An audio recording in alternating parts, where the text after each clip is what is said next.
Imagine a student who crumbles after one bad grade, or who lashes out when things don't go their way.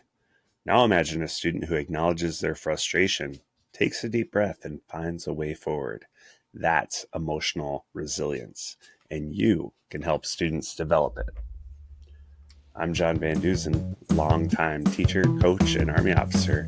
And on this episode of Classroom Coffee Break, we're talking about social emotional learning in action. So in today's episode, we're talking about something every teacher needs in their toolkit, and that is the ability to help students learn social emotional learning. You might call it emotional intelligence, emotional regulation. There's a couple different names floating around for it, but more specifically, how do you help students build emotional resilience? Because life is not easy. And the sooner students realize that, the better off they're going to be able to handle their emotions. So later in the episode, we're going to hear from a couple teachers and hear about their thoughts on SEL. But first, let's talk about why emotional resilience matters. First off, what is it? So emotional resilience is the ability to manage your emotions, adapt to stress, and keep moving forward after a setback. When you think of emotional resilience or the definition I just read, you might think of watching a war movie where the leader is just stoic and doesn't have any emotion at all. That's not exactly it. It's the ability to manage that emotion, the ability to manage that stress, not necessarily not show it at all, because bottling up your emotions inside, well, that's not good either. But we're not at war. We're not in a movie. We're in a classroom, and academics do matter. Your grades do matter. However, nobody's going to remember that really awesome math lesson that was taught in seventh grade, but they will remember if somebody was not able to manage their emotions and lashes out and does something inappropriate, such as punching or kicking a wall, screaming at a teacher, laying on the floor with a tantrum, pounding their fists and feet on the ground. I've seen it all, folks. And I will tell you that at the younger grades, it's a lot more prevalent. And as students grow up, naturally, they become more resilient. But it's something that we can make even better, hone, polish, and teach. I'm going to go over a couple ways that we can build emotional resilience in our students. And this is geared more towards middle school and high school students, but it can also work with the younger grades. So first, teach it. Teach emotional awareness. And the thing to realize here is students can't manage emotions that they don't recognize. So something I have used in the past is I have an emotional wheel, which I'll post down in the show notes. And it has core emotions on the inside, such as happy, sad, scared, frustrated. And then as it goes out, it takes those big emotions and breaks them down into more specific emotions. And along with that wheel, I'll post a blog post that I did a couple of years ago. I believe it was coming out of the coronavirus pandemic, where I wrote about this emotional wheel. And the wheel can be used two ways. One, you can go to the core emotion and you can work your way out to say, well, I'm really sad, and then move your way out and say, actually, I'm just anxious about something that's happening. Or you can use the outside of the wheel, pick your emotion, and move inwards towards the core emotion. Now, in general, the older you are, the further out on the wheel you're going to be able to be. If you're working with small kids, they may only be able to identify that core emotion on the inside. But as we age, as we get older and have more specific emotions, we can move out on that wheel. So again, the first step is teach emotional awareness. What am I? Am I happy? Am I sad? Am I angry? Am I anxious? Am I frustrated? Because you cannot deal with something that you can't see. Next strategy to build emotional resilience, and I catch a lot of flack on this one, but normalize failure as a part of learning. Again, I'll share a blog post down in the show notes called Prepare to Fail. And it comes from my time as a STEM teacher, where we would do everything basically to failure. So if we built a bridge, if we built a tower, if we built a hurricane-proof shelter, which was a fan favorite because we had the big floor fan and blew everything down, we built everything until it failed. And at the younger grades, for some of those students, it was really, really hard when they had failed. Because one, maybe they're not used to failure, but two, they didn't know how to manage it.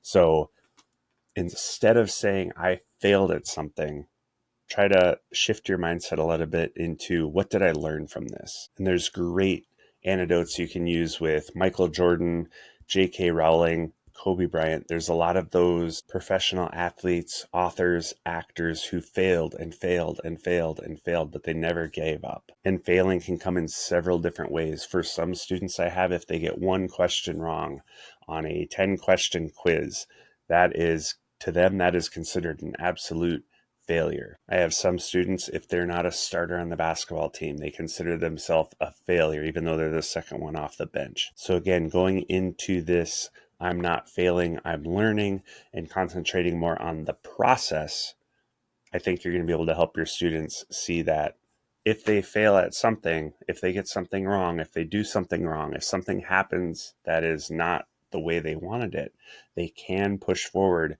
move on, and use that lesson learned to make sure they're better the next time. So the third way of helping students build emotional resilience is to actually teach self-regulation techniques. So in the beginning, we talked about teaching emotional awareness, so understanding your emotions, but now teaching actually how to deal with those emotions. And each student is different. For some students, physical activity is a great way to kind of burn off that extra energy and get the emotions back under control. So maybe something as simple as taking a walk to the water fountain can help them encourage self-regulating their own emotions. For other students, maybe they just need a quiet place and they want to journal. I have several students who kind of their relaxing technique is to draw. There's a ton of breathing techniques that students can use. And the kicker here is making sure that students use the one that work for them. If you sat me down as a seventh grader and told me to draw a picture to relax or do journaling, that would not work at all. So the key is to teach several different techniques to all of your students. So again, they can start building up their tool bag with things they can do to help manage their emotions when they feel themselves getting a little overwhelmed. Fourth way that you can help students build emotional resilience is to actually model it as a teacher. If you're the type of teacher that flies off the handle, can't handle failure, aren't aware, and aren't managing your emotions, you're probably not going to do a great job of teaching students to do the same. So take some of these SEL techniques and try them yourself. Try the breathing, try the drawing, the journaling. Do some of those things so you can, one, understand and analyze your emotions, two, regulate them. And if you can show students that you, as an adult, as somebody they trust, is doing that, then they're going to be a lot more likely to try it themselves. And I will say, as a male teacher, as a coach, as kind of a tough guy, if you will, middle school boys really don't like the SEL idea in general. But if they can see a strong male figure doing it, then that's going to help them to say, oh, well, maybe it is okay. Maybe tough guys do this SEL stuff. I just said do. And the fifth way that you can build emotional resilience is to build your classroom around a culture of support and helping make failure safe. It's okay to fail as long as we learn from it, and share your failures as a teacher so that they can see, again, that you're modeling how to not only understand your emotions, handle failure, manage it, and move forward. So the last part I want to talk about before we hear from my other teacher friends is supporting students who struggle with resilience. And this one is always really tough for me because you never know what's going on in a student's life fully. So sometimes you may have someone that just seems really quiet and withdrawn, and they're fine. They come from a two-parent family. All their needs are taken care of. That's just kind of their personality. And then you'll have the same type of student where maybe they experience trauma, maybe they're sleeping on their uncle's couch, maybe mom is in jail and they're living with grandma. There's all different types of things that happen to kids that we just don't know. So really building those relationships and trying to understand your students on their level is really going to help you as a teacher to understand, identify, and manage their emotions. You can't do it for them, but you can give them the tools so they can do it for themselves. So a couple key signs to look for if you have students that kind of fit in this category is quick to anger or quick to be very frustrated, take a step back and see maybe it's the fact that their pencil broke. That's not the issue. What is the issue? So make sure that you're correctly identifying the problem.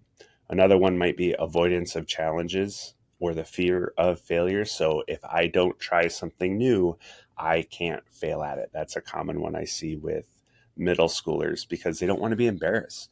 And that makes sense too. But if there's someone that's really avoiding it to the point where it's noticeable, maybe step in and have a conversation with that student and try to build up that relationship and see what's really going on. And the last one I'd say is, and there's several, but the last one I'll mention is negative self-talk. If you have a student that's talking about how they never do well, they're always picked last, and they're just really beating themselves up, that could be a red flag for maybe you need to step in and really try to build that relationship with that student and see what's really going on. So now we're going to hear from a couple of my teacher friends who are instrumental in the introduction of SEL into Kingsford Middle School. I was originally on the BHAT team, which is Behavioral Health Assessment Team, and it's something that we started in the fall of 2019. When we started it, we really didn't know what we were getting into, but we really charged forward and did some great things in the middle school. And then we all know what happened in March of 2020. And personally, I wish that we had pushed harder in the front end, because I really believe our students needed those skills to manage, understand, analyze those emotions as we go through that pandemic with the lockdowns, with the masks, with the social distancing.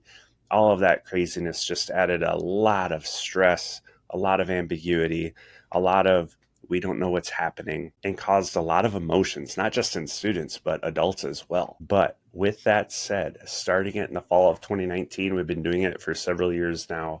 We use a program called Trails that provides lesson plans and PowerPoint presentations for our students that each build off each other and work on a skill. And although the Trails program tends to be a little elementary, a little cartoonish, it does have good skills and good information in there. And it's something that at Kingsford Middle School, we do it every Monday. Monday is SEL day. So I will shut my yapper, and let's first hear from Miss Diana Peters. Today, I want to take a moment to talk about something that I really believe in, and that's social emotional learning in schools.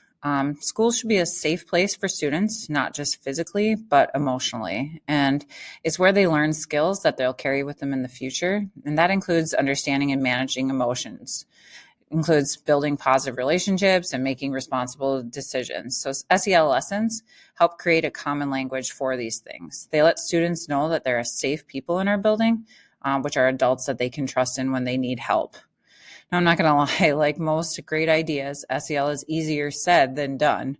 In a perfect world, these conversations would happen in small, meaningful groups where the students feel comfortable opening up. But in reality, you're in a room of 25 to 28 middle schoolers, all with different personalities. Some would take it seriously, some joke around, some stay quiet, some get distracted.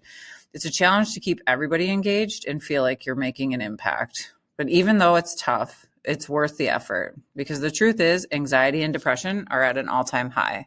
Kids need to know that their feelings are valid, and more importantly, that they don't have to navigate them alone. Schools with strong tiered support systems like ours is trying to do will help students get connected with the right people, and those connections can make all the difference. So while SEL may not always go as smoothly as we'd like it to, it's essential that we keep trying. So Diana said a lot of really important and great things. And the first one I want to touch on is relationships. It's not just building relationships with teachers, between student and teacher, but also building those relationships between students and understanding how to have meaningful, healthy relationships instead of superficial Snapchat relationships. Second, she said that SEL, the lessons we use in Trails, actually helps define the language that we're using. And I think that's really important, because I had somebody ask me, am I well off? And I said I didn't know. I didn't know what the definition of that was. And that student described to me what they thought that definition was. And then I was able to answer. I said, yeah, I think I am well off based on the definition you gave me. So if we're not operating on the same wavelength of language, we're not going to be able to manage, analyze, and understand our emotions as much as we could. And she brought up something else, which I laugh at all the time in my classroom. You know, you have the tough guys who try to blow it off, and you have the people who are feverishly taking notes because they want to understand all of it and everything in between. But the bottom line is you have no idea who you're helping.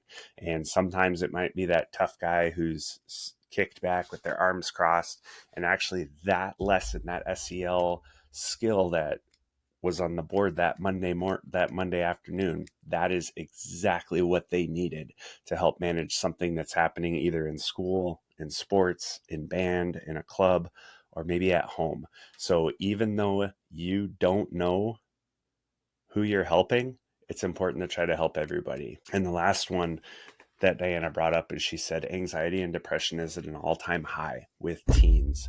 And I think there's a lot of factors that build into that, and most of them we cannot manage at all. I can't control a kid's social media when he's not in school. I can't control their language, what they play on Xbox or PlayStation. But what I can do is try to help give them those social emotional learning skills so they can manage and understand their own emotions. So next we're going to hear from Katie Dalla Piazza, and she is a 7th grade teacher. I should have mentioned Diana is also teacher at Kingsford. I believe she has 6th, 7th, and 8th grade students, and Katie Dalla Piazza teaches 7th grade math. So let's hear what Katie has to say. I'm a part of the behavioral health assessment team here at KMS, where we use data from the Panorama survey to help guide our school's approach to social emotional learning. I really believe SEL is one of the most important things we can focus on right now. Kids today are dealing with so much anxiety, social pressure, nonstop presence of technology, and they really need tools to manage their emotions, build relationships, and really just handle challenges in healthy ways. We're currently using the Trails curriculum, which offers solid content, but it doesn't always land with every student, and not all teachers feel comfortable delivering it. There's definitely a strong desire from staff to have these meaningful conversations with kids, and I know our team is doing the best we can to support that, but still something feels like it's missing. I can't quite name it, and I don't have the perfect solution for how to make SEL feel more authentic and engaging for everyone. I just know it's worth continuing to work on, because when we get it right, the impact can be huge, not just for learning, but for life. All right. Well, Katie brought up a couple of really great points too. And the first one is she mentioned the Panorama survey. So when we first started the behavioral health assessment team, we didn't really have a tool to gather data on how our students were doing. So we made our own at the middle school. We made it on Google Forms. We took different categories and tried to build it out the best we could. And we did get some good data. But what the Panorama program does is it, one, gets us more robust data, but then two, helps us analyze it and figure out which parts of SEL that our students need the most. So that's really important. And then she'd mentioned all the different challenges that students are going through, which I think back, even 30 years when I was in school, we did not have nearly the challenges. We didn't have nearly the technology or the media in your face, the social media, all of the craziness that was happening. If there was a protest happening in Washington, D.C., unless it made a 3-minute segment on the national news that my dad watched, I didn't have any idea about it. And now it's literally on your phone all the time. It's trending on X, it's trending on Instagram. So our students are really bombarded with a lot of different things. So as she mentioned, and I think too, the ability to understand and manage those is more important now than ever. Second one is she mentioned the ability to manage challenges in a healthy way. And as an adult, I've seen a lot of people handle their challenges in unhealthy ways, whether that's with alcohol or substances of some kind, affairs. We've all seen those types of things. So if we can get in early and help teach our students healthy ways to manage stress, healthy ways to manage those challenges, then everybody is going to be better off in the long run, specifically our students. She also mentioned the teacher comfort level with SEL. And that is my one kind of issue with the Trails program is, as I mentioned before, it does seem kind of cartoonish, kind of, more geared towards elementary students, and trying to teach, and I'm going to say specifically middle school boys from that type of format is really difficult. However, something we've done here at Kingsford is those slideshows have been taken and the same content, the same ideas, the same skills, and it's been kind of updated to a more middle school friendly type of format and something that we're able to feel more comfortable teaching ourselves. And, it's something I had mentioned before with modeling it yourself. So I've failed at teaching SEL before, and acknowledging those failures and talking about that with students and having your students see how you deal with that failure, it's part of SEL as well. And then the last part she mentioned, and I'm in agreement with her, is how do we make it feel more authentic? Because it's not something that everybody likes to do, sit and talk about your feelings. But I think the biggest way we can help with authenticity is SEL isn't just a 20-minute lesson we teach on Mondays. SEL is something we do all the time. So it can be a Tuesday and we hand out a quiz. I'm feeling some anxiety. I'm going to take a couple deep breaths like I learned yesterday in SEL. I'm at lunch on a Thursday and one of my friends is being mean to me. I'm going to think back to 2 Mondays ago, try to use some of those skills and manage my emotions. So SEL isn't just something we do Monday for 20 minutes. It's something you do all the time. And if you can model that as a teacher, it's going to be more authentic and your students are going to get a lot more out of it. So with that, I'll say that emotional resilience isn't just something you're born with. It's something that can be taught.